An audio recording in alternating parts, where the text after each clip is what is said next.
Kopš Impro dibināšanas 1994. gadā ir mainījies gan mūsu ceļojuma klāsts, gan veids, kādā ceļojam. Impro nav tikai fantastiskie, atraktīvie gidi. Impro ir komanda, kur katrs tās dalībnieks ir ceļojuma veiksmes atslēga. Savā jubilejas gadā gribam iepazīstināt ar mūsu aizkadra cilvēkiem, tiem, kuri darbojas, lai tu, ceļotāji, varētu izbaudīt, iepazīt un atpūsties. Brauc atklāt jauna zemes, ja ceļot prieks ir dzīves.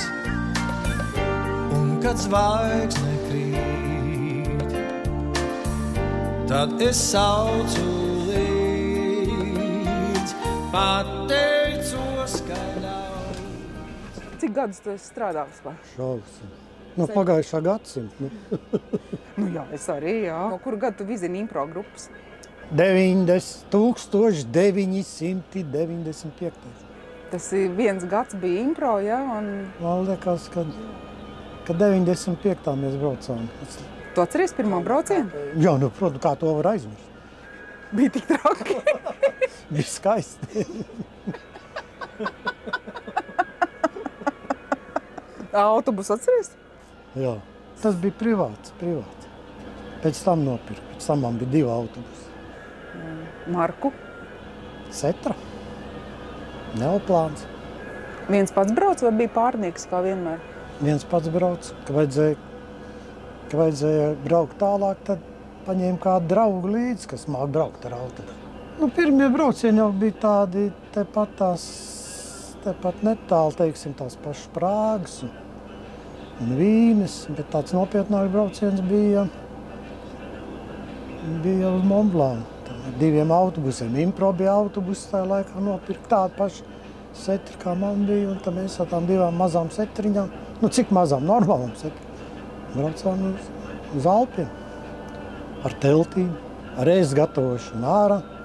Tad, kad es domāju par tevi, tad man nāk prātā viens tavs teiciens. Nu, mēs diezgan bieži esam filozofējuši autobusā, un tad, kad tu gribi, lai tam visam pieliek punktu, ja tev viss ir apnicis līdz brošai, tad tu parasti saki, nē, nu kur nu es jau neko nezinu, man jau tikai 8 klases un deju kursi. Tu kļūdies, 11 un deju kursi. Sanācis dejot ir autobusā? Dejot? Ja tev bija jāstūra. Nav mani jāstūra, kā dejošana, turisti, lai dejo. Bet bija jau laika. Bija Ungārijā, jā. Pēc vīna degustācijām nevienreiz vien dejo. Kadriļu vai? Tā laikā vēl drīkstēja dejot, tagad nedrīkst. Bet es zinu, ka tev nepatīk lidot.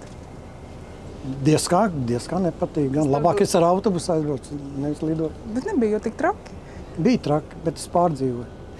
No ar autobusu pa Latvijas ceļiem braucot, man liekas, arī drusim purina. Nē, nemaz. Tas pieredzi. Jā. Vai var apvest kādu ap stūri apaļā istabā? Protams, ka var.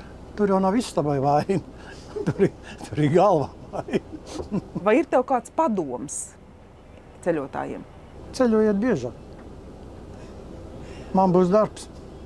Saistībā ar autobusiem ir praktisks padoms. Lūdzu, neplēšiet tīkliņus, kas ir sēdekļiem aizmugurē.